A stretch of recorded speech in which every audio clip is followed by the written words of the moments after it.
আসসালামু আলাইকুম রহমতুল্লাহি ওবারাকাতু। পর্বটা চলছিল নামাজ নিয়ে।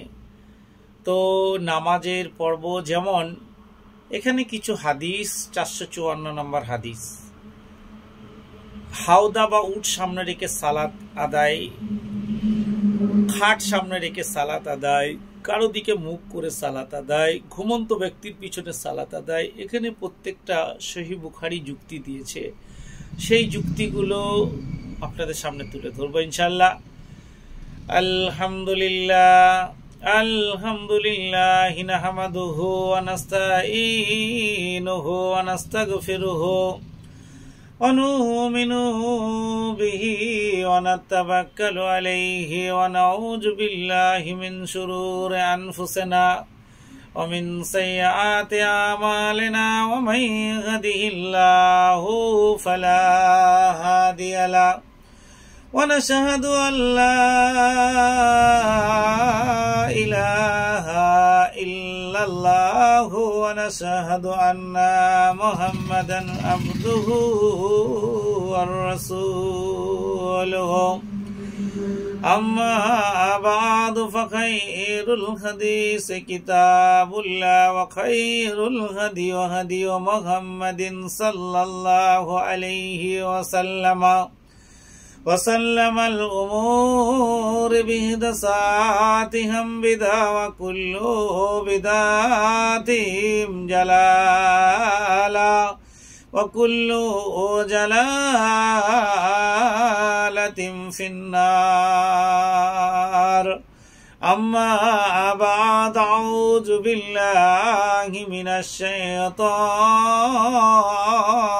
الرجيم بسم الله الرحمن الرحيم يا أيها الذين آمنوا إذا نودي للصلاة من يوم الجمعة فاسعوا إلى ذكر الله وذروا البيع ذلكم خير لكم إن كنتم تعلمون।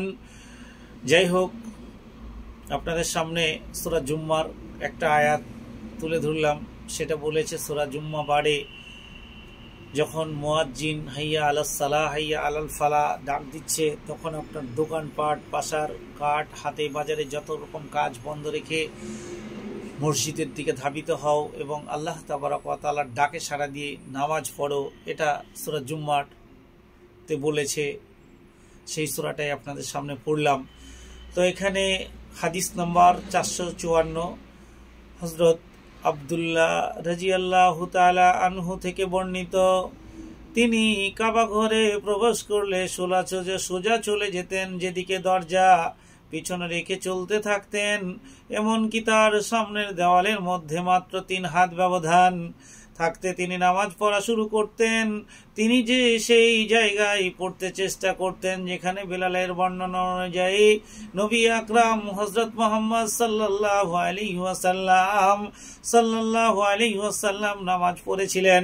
তিনি বলেন, আমার জন্য কাবা গৃহের যে কোনো প্রান্তে ইচ্ছা অনুযায়ী নামাজ পড়তে আপত্তি নাই। এটা কি বলেছে? হযরত আব্দুল্লাহ রাদিয়াল্লাহু তাআলা আনহু।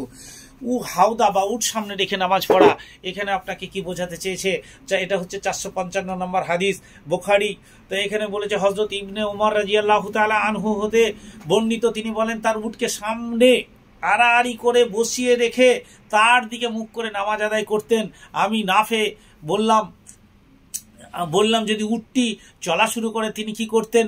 আপনি বলতে পারেন কি তিনি ইবনে উমর রাদিয়াল্লাহু তাআলা আনহু বলেন নবী করিম সাল্লাল্লাহু আলাইহি ওয়াসাল্লাম হাওদাটি নিয়ে সোজা করে রাখতেন এবং তার পিছনের দিকে মুখ করে নামাজ পড়তেন। ইবনে উমরও এমনই করতেন। চাড্ডিখানি ব্যাপার নয়, ইবনে উমর চাড্ডিখানি একজন ব্যক্তি নয়।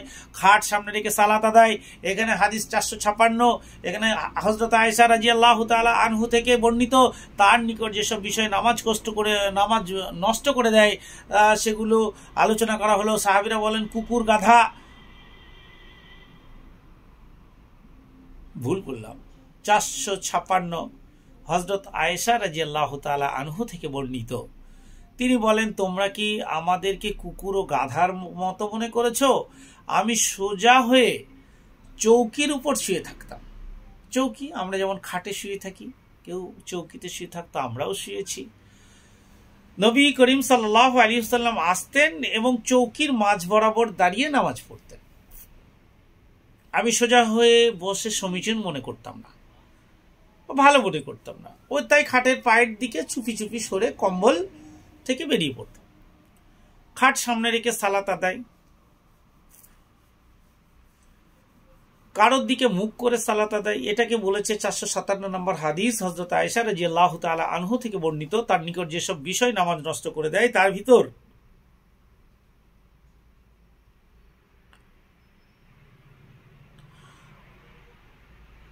সেগুলো আলোচনা করা হলো। সাহাবেরা বলেন, কুকুর, গাধা, স্ত্রী লোক নামাজ নষ্ট করে দেয়। তো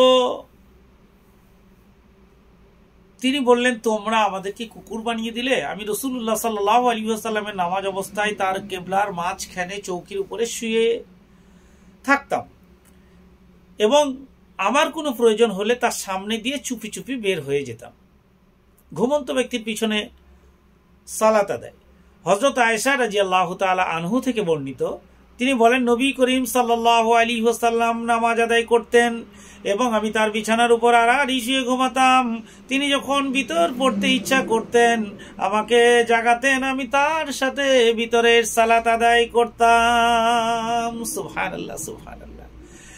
হাদিস 449 নম্বর। নবী করিম সাল্লাল্লাহু আলাইহি ওয়াসাল্লামের স্ত্রী আয়েশা থেকে বর্ণিত, তিনি বলেন, আমি রাসূলুল্লাহ সাল্লাল্লাহু আলাইহি ওয়াসাল্লামের সামনে ঘুমাতাম, আমার পা দুটি তার কিবলার মুখে দিকে থাকতো। তিনি সিজদার সময় আমাকে খোঁচা দিতেন এবং পা দুটি গুটিয়ে নিতাম। তিনি যখন দাঁড়াতেন আমি আবার পা দুটো প্রশস্ত করতাম। তিনি আয়েশা রাদিয়াল্লাহু তাআলা আনহু বলেন, সেই সময় ঘরে আলো ছিল না। হাদিস নম্বর 460 এখানেই বলে আপনাদের সামনে থেকে বিদায় নেব। হযরত আয়েশা রাদিয়াল্লাহু তাআলা আনহু থেকে বর্ণিত, তার নিকট আলোচনা করা হলো, কুকুর, গাধা ও স্ত্রী লোক নামাজ নষ্ট করে দেয়। তিনি বলেন, তোমরা আমাদেরকে গাধা কুকুরের সাথে তুলনা করলে।